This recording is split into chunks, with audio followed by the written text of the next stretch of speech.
Genesis chapter 50,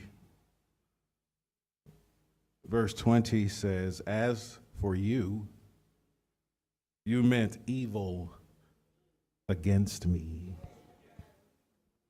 but God meant it for good, to bring it about that many people should be kept alive as they are today. As for you, you meant it for evil against me, but God meant it for good, to bring it about that many people should be kept alive as they are today." And just for a little while, I'm going to tag on this text. I want to talk on this topic. I want to talk about on purpose.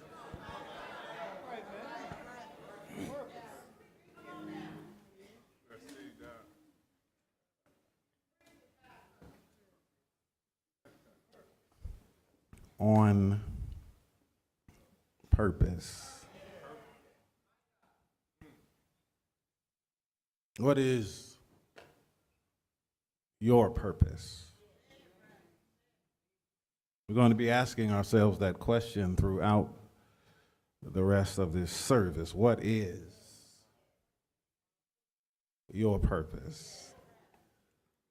The story is told about Abraham Lincoln long before he was elected 16th president. He was a storekeeper in Salem, Illinois. And in his store, he had a rifle displayed that was one of the most beautiful rifles that firearm enthusiasts had ever seen. The barrel was made of the finest steel. The stock was crafted out of the best walnut wood. And a world-famous gunsmith had assembled this rifle. Surprisingly, the price was extremely reasonable. But displayed next to this very attractive rifle was a rack of ordinary Kentucky squirrel guns that hunters and firearm enthusiasts, they seemingly could not keep up with the sales. These long barrel rifles were made from ordinary gun steel. Plain wooden stocks, nothing special about the wood they selected. But surprisingly, the price of these rifles was significantly higher than the exquisite rifle. The customer entered the store looking for a new rifle. He was impressed by the fine-looking gun that was displayed, but he was confused as to why it was priced so much lower than the less attractive rifle models that the storekeeper had. Honest Abe explained that the good-looking rifle was for show, while the other rifles were for shooting. So the pioneer bought the Kentucky squirrel rifle. A while later, a rich farmer comes into the store, and he was just happened to be decorating a room in his county mansion. And he wanted a place to put a gun like that on his fireplace mantle along with all of his hunting and big game trophies. Abe's fancy gun was finally purchased because it was exactly what this wealthy farmer needed. The fact that it would not shoot was irrelevant. The purpose of this gun had changed. God has given each of us a purpose too. We can choose to work for God's glory and for the goodness of mankind. We can choose to make disciples for Christ, or like that exquisite rifle, we can choose to be decorations in the church just for show, serving no purpose.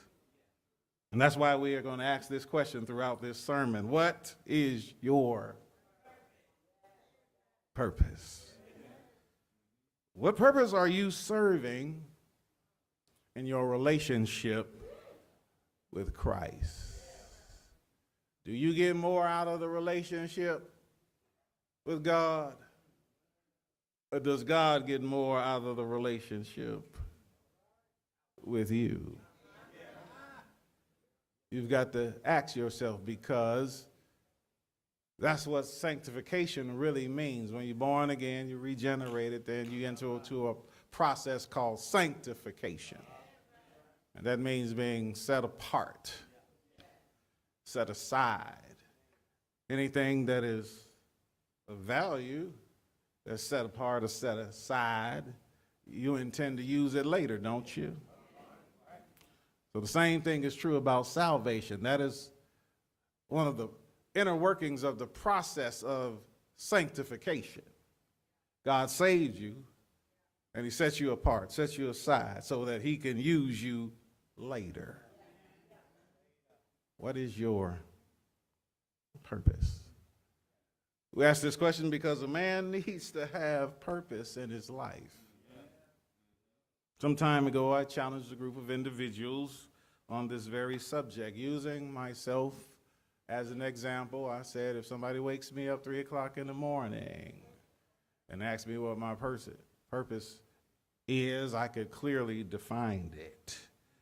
And so I asked them, if somebody wakes you up 3 o'clock in the morning out of a sound slumber, and they ask you what your purpose is in life, would you intrinsically be able to answer? Surprisingly, not many of them, or many as you would expect, are capable of meeting this challenge with an affirmative response. Some people just don't know what their purpose is. This experiment taught me that having a clear sense of purpose is not a common trait among many people, particularly men, even more especially black men. It has also helped me to develop a greater appreciation for knowing my purpose, but also walking in it, because some people have a sense of what their purpose is, but they are not particularly walking in that purpose in real time. We can all agree that we are recipients of the benefactors of our society, our forebearers, the ancestors who walked in their purpose. Not just for the day and time that they lived in, because all some people know how to do is live for the day. But they thought about you, and you, and you, and you, and you out there online. They thought about us. It is evident that their efforts have endured long since being introduced to society, and even now they exist as an integral part of our way of living. The reason why we are able to make some of the accomplishments that we are making today is, again, we're standing on some strong shoulders who have paved the way for us, left a legacy for us to carry, and ways in which to follow. Purpose for a man is defined by him answering the question, what on earth am I here for? That's a question you have to ask yourself. What on earth am I here for? It is indicative of the driving force that wakes that man or that woman up in the morning. For some, it's as simple as wanting to be a great dad or mom. For another, it may be to build a safer community or a better world in which we can live. Still others may have a dream to develop some groundbreaking technology or create a space where the voices of others can be heard who perhaps would not otherwise have such opportunities. In any case, one must possess or develop a yearning to make a difference somewhere and in some way. Dr. Guy McGraw says, I was struck with the statement that all successful people have a clear purpose in life. He says they have a compelling reason to get out of bed in the morning, and that driving purpose keeps them on track and makes them ultimately successful. Without clear purpose, Dr. McGraw says, no one can be considered successful.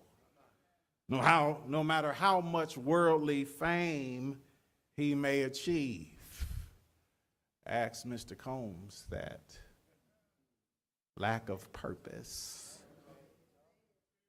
Purpose can be discovered when some latent desire is for better is awakened within you. It can also be nurtured under the guidance of a mentor or serving in the deep trenches with someone whose significance has sparked the flames of inspiration within us. Being honest, purpose can also be divinely inspired by God to whomever he wills to perform it, as in the case of Paul's words in Philippians 1:6, where he says, and I am sure of this, that he who began a good work in you will bring it to completion at the day of Christ Jesus. Or the story of Joseph could be a good reference for you if you're trying to discover your purpose. His story is found in Genesis, chapters 37 through 50. And anyone who identifies with his or her purpose can fall in either category. You either fall in the Joseph category, some kind of way, you fall in the Philippians 1:6 category, and a host of other scriptures. Some may be pondering, though, trying to answer this question, Reverend, trying to get it with you, Doc. But I need to know, I need to understand, what are the benchmarks of purpose? For an answer, here are a few helpful hints for us to consider as we try to draw some conclusions on the subject of a purposeful way of living. Number one, purpose is intellectual.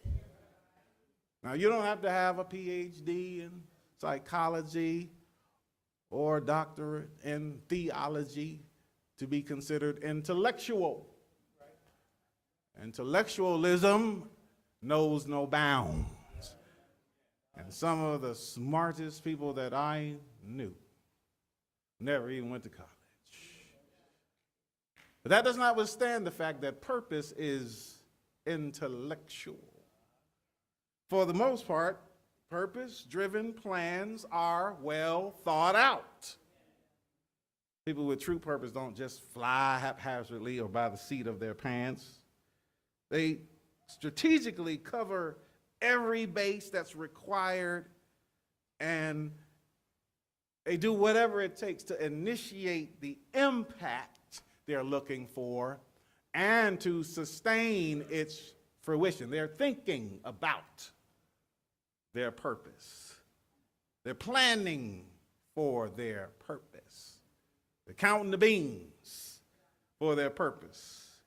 Driving one's purpose, sisters and brothers, must be smart to begin with. You corporate folks know what that means. That's M-A-R-T,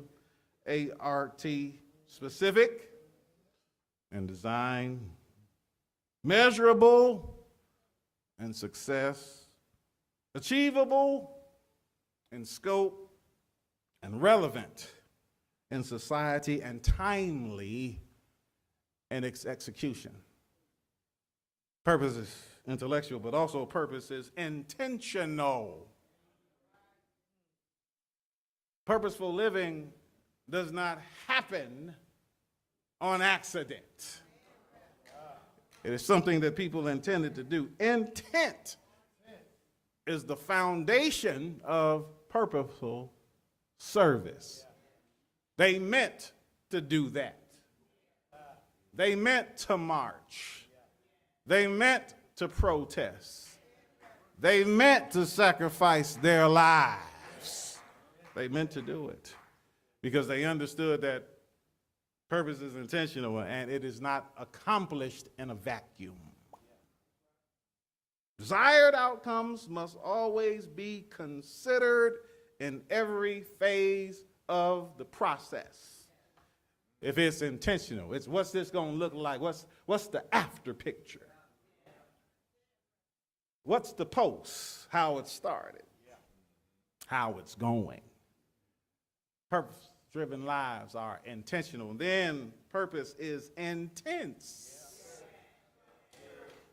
One can be sure that the pursuit of living out your purpose can be time-consuming, frustrating, and often difficult. It can be a true test of patience and faith. But don't forget, the Lord is on your side. Divinely inspired promises provide us with a guarantee that we find in Romans chapter 8, verse 28. And we know that for those who love God, all things work together for good. For those who are called according to his purpose. Your purpose might be somehow inextricably linked to God's purpose. What in the world am I here for? What is my purpose? But then lastly, purpose is intimate. Passion for your purpose pushes you to see it through no matter what the obstacles, the circumstances, or the challenges we might experience. You've got passion for your purpose. It is said that if you love what you're doing, you never work a day in your life. The same can be said about those filled with passion for the purpose we have been called to fulfill. You must love what you're doing, but watch this.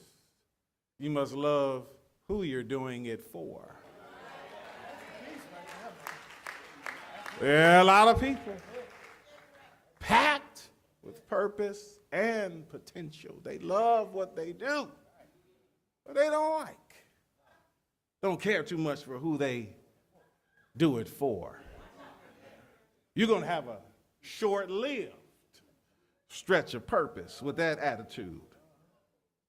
Young men, we need you to start thinking about that question. What is my purpose? What on earth am I here for?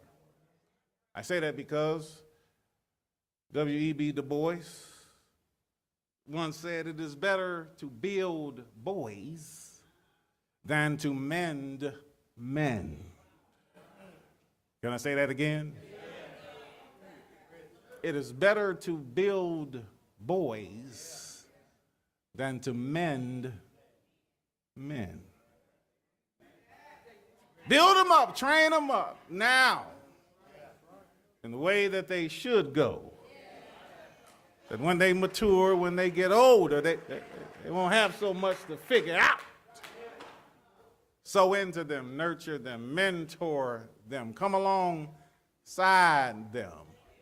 Be a coach when you need to be a coach, and be a cheerleader when you need to be a cheerleader. And don't confuse the two. Because I keep on telling you, some people got too many cheerleaders and not enough coaches. Passion is what we want for our young men. Because I found the words of W.E.B. Du Bois to be exactly true, to be exceptionally true. In many instances, in order for us to shift this paradigm from inequities regarding our thinking toward purposeful existence, we should spark conversation with our young men and our young women to engage their thinking and to stimulate their ambitions and to discover the passion from them, conversation that lies deep within them. And from there, we can help cultivate, in many instances, the seeds of what is helpful in combating indifference, because that is a struggle that this society suffers with. Indifference. The shrugging of the shoulders, what? Or even worse, whatever. This indifference, sisters and brothers, that we must combat, we have to do it as it relates to visualizing our purpose, dreams, goals, aspirations, and ambitions. We got to visualize our purpose and consequently enlist into the role of a man or a woman that's filled with purpose. Here in the text, we see Joseph. Some of you may be familiar with the story of Joseph. Others need to get acquainted with Joseph. Your homework assignment for yourself. This is going to help you. There's no pass, no fail, no grades, no exam to be given. It's just useful information that God is trying to share with you because he's trying to stir up that gift that is within you. Between chapters 37 and 50, you find, we'll call him Joe. Can we call him Joe? Or Joey? Joey, sisters and brothers, in the language of the text, chapter 50, verse 20, that is, he's the number one man in Egypt, next to Pharaoh, because he's walking in his purpose. But there are timeless truths that are trapped within the treasury of this text that are tailored to teach us. It's good to ask God to help you with your plans, but it's better to ask God to help you fulfill your purpose.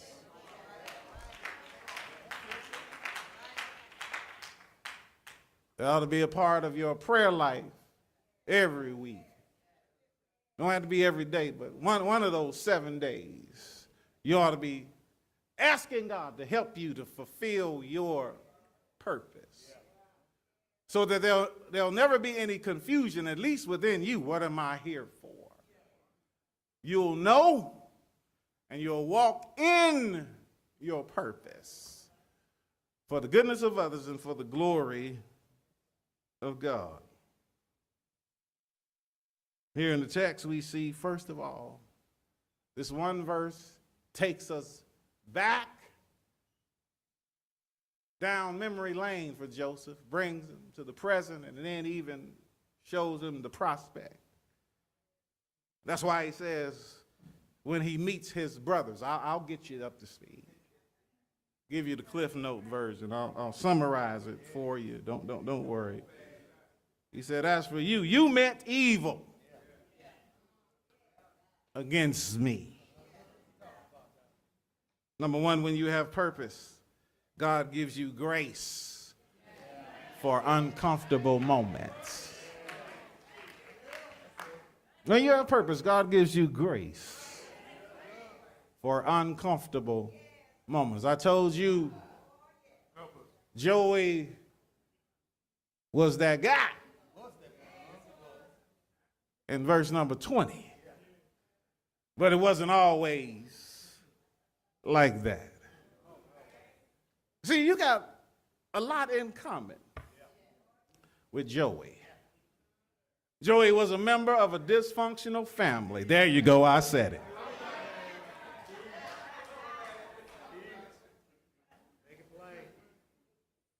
People go around, oh, my family, this, my family. Everybody a member of a dysfunctional family, even Jesus. What do you want? What do you expect? Even Jesus had a dysfunctional family. Joey's family was so dysfunctional. See,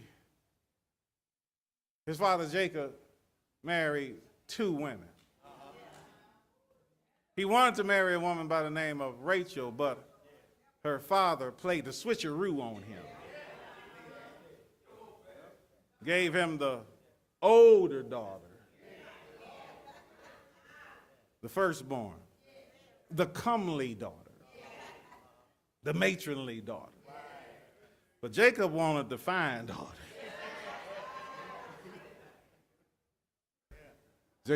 Jacob lit up when he saw Rachel. And he worked for 7 years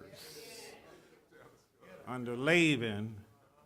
And as a dowry, as an endowment, he said, I'm going to work 7 years for that gal. He gave no thought that, shoot, both of us going to be 7 years older. She might not look like that 7 years from now, but he was so shook, he was so sprung. I'm going to work 7 years. 7 years went by, went to Laban, pay up. Worked for you for 7 years. Give me my woman. They had a big wedding, big reception, and all that stuff. It must have been some libation.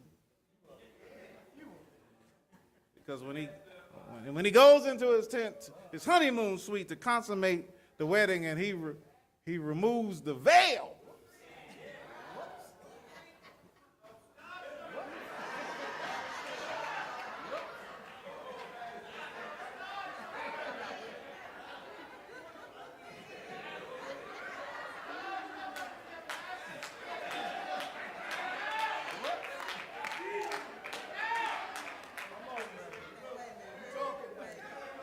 That wasn't it. He wake his father-in-law up. Get up. You gotta get up. This is emergency. 911. Yo. I've worked 7 years. You know how long that is for Rachel, and it looked like Leah. Oh. See, what had happened was,